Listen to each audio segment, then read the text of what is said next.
प्रभु कितनी अपार कृपा की आपके ऊपर। मनुष्य शरीर साधु समागम श्रीधाम वृंदावन में दुर्लभ बात है। आप अपने जीवन को विचार करके देखिए कि आपके करने से आज तक क्या हुआ है। बिगड़ा ही है, बना नहीं है। ये इसलिए विचार कीजिए कि आप अहंकार रहित होकर प्रभु की कृपा का आश्रय लेकर हृदय से प्रभु के चरणों का सहारा ले लीजिए। बच जाओगे, दुख से बच जाओगे।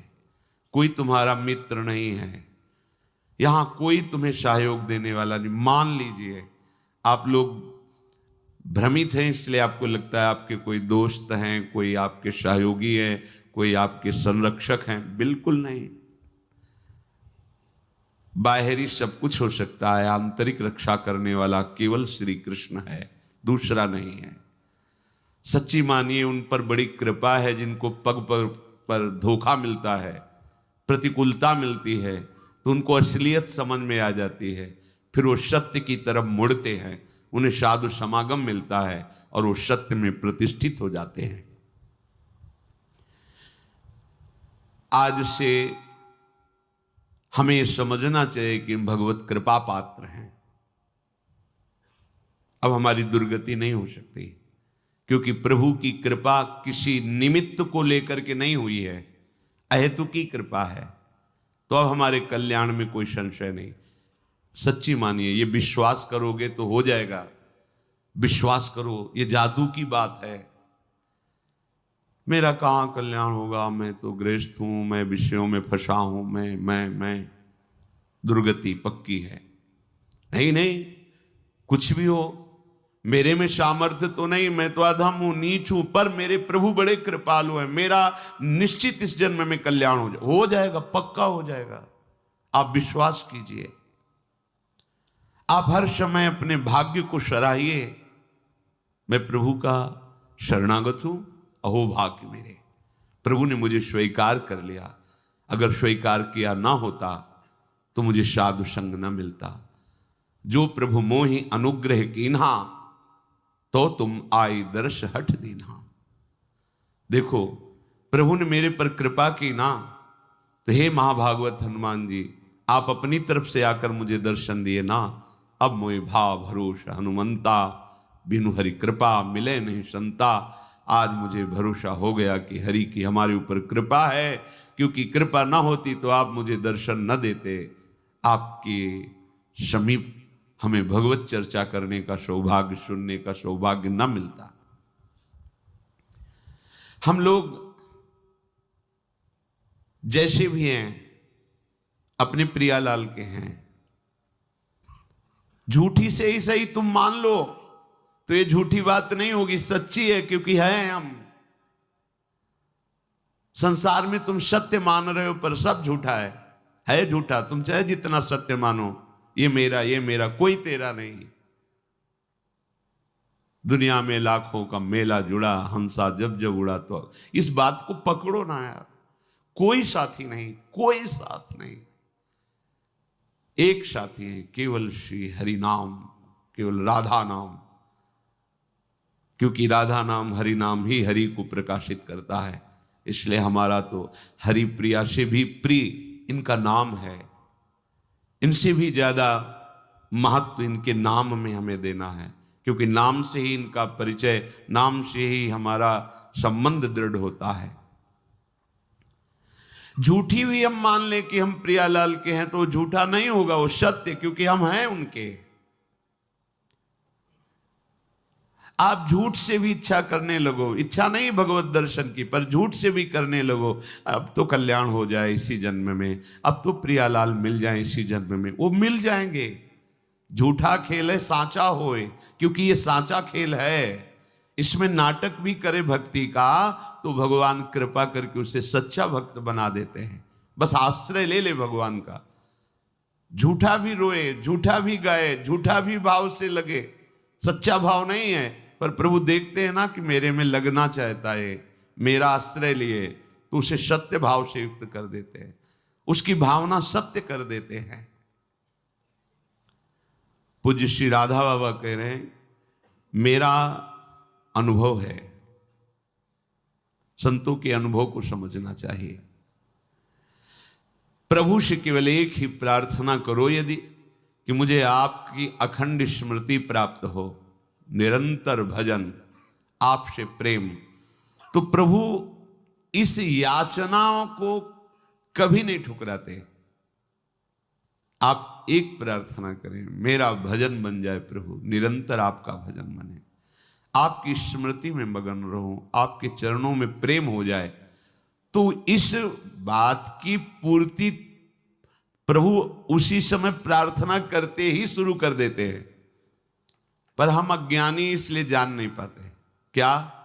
जब इस बात की पूर्ति में लगेंगे तो जहां जहां हमारी स्मृति, जहां जहां हमारा संबंध है, जहां जहां हमारा राग है, वो मिटाना शुरू करते हैं। तो फिर प्रश्न आ जाते हैं कि जब से भजन शुरू किया तब से विपत्तियां आ गई, लोग हमारे को प्रेम नहीं करते, वो नफरत की दृष्टि से देखते हैं, अमुक अमुक अमुक। ये वही तो हो रहा है जो आपने मांगा है। प्रभु से प्रेम करने के लिए हमें सर्वात्म वृत्ति चाहिए, और हमारी वृत्तियां फैली हैं तो हमारे राग का वो नाश करके उन वृत्तियों को अपने में लगा रहे हैं, और वो भजन छोड़ देता है, वो सतमार्ग छोड़ देता है। कि जब से शुरू किया तब से घाटा, लोगों का अपमान, परिवार में कोई प्यार नहीं करता, और एक दो अगर पधार गए तो फिर तो और पुष्ट हो गया कि बड़ा अनिष्ट मार्ग है, भगवत मार्ग नहीं चलना। देखो, जब भगवान से तुम प्रेम मांगोगे तो प्रेम तभी होता है जब अनन्यता आती है। तो आप अनन्य बन नहीं पा रहे तो आपको अनन्य बनाएंगे। वो अन्य का अपहरण करके ही तो अनन्य बना जाता है, और जब अन्य का अपहरण होने लगा तो आप चिल्लाने लगे, ये क्या, ये क्या, तो मांगा क्या था? हे प्रभु, निरंतर भजन हो, आपसे प्रेम हो, वही तो कर रहे हैं।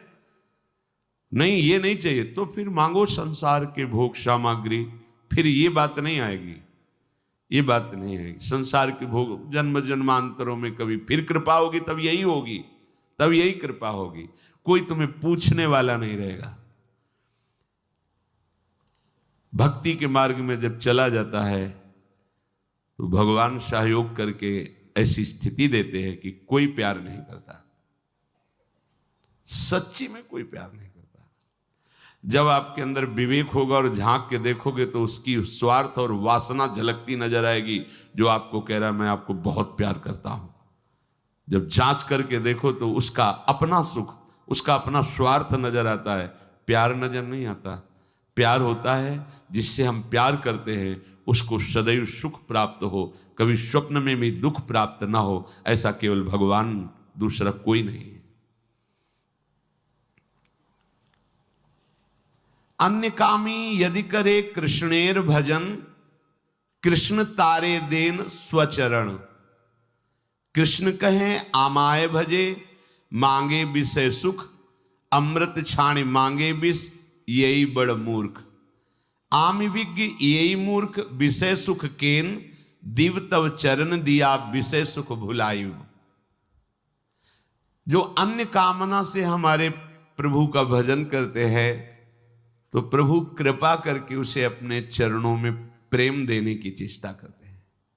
भक्तों का संग, नाम, गुण, कीर्तन आदि के द्वारा उसे आगे बढ़ाते हैं। प्रभु कहते हैं जो मेरा भजन कर विषय सुख मांगते हैं बड़े मूर्ख हैं, ये अमृत छाण कर विष मांग रहे हैं, कैसे इनको दूं?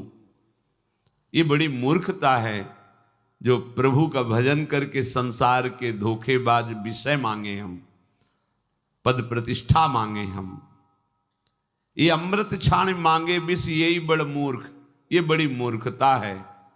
अमृत छाण करके हम विषय सुख मांग रहे हैं। देखो, सबसे बड़ा पद इस सृष्टि में आज तक किसी को मिला है तो ध्रुव जी को मिला है। ध्रुव जी अटल पदवी को प्राप्त हुए। तो जब भगवान श्री हरि सामने आए और ध्रुव जी को वरदान दिया अटल पदवी का, तो ध्रुव के आंखों में आंसू आ गए और हृदय में जलन पैदा हो गई। ये मैंने क्या मांगा? ऐसे सौंदर्य माधुर्य निधि प्रभु के चरणों की सेवा ना मांगकर, इनका प्रेम ना मांग करके मैंने अटल पदवी मांगी। उसी समय उन्होंने प्रभु से प्रार्थना की कि हे अनंत, हे भगवन, तो ही भगवत वासुदेवे मुहु निरंतरम भक्तिम प्रेम प्रवहताम सात्येन कुर्वताम अमलाशयानाम अमल आशयो एषाम ते अमलाशयाः निर्मलान्तःकरणानाम महताम सताम प्रसंगः मे मम भूयात् एन भगवद गुण कथामृत पानमत्तः भवतो गुणानाम। हे प्रभु, मेरे से चूक हो गई। मेरे अंदर कामना थी कि मैं ऐसा पद प्राप्त करूंगा जो हमारे पिता और पितामह को भी नहीं है। प्रभु, ये चूक इसलिए हो गई कि बहुत काल तक आपके प्रेमी संतों का संग नहीं मिला।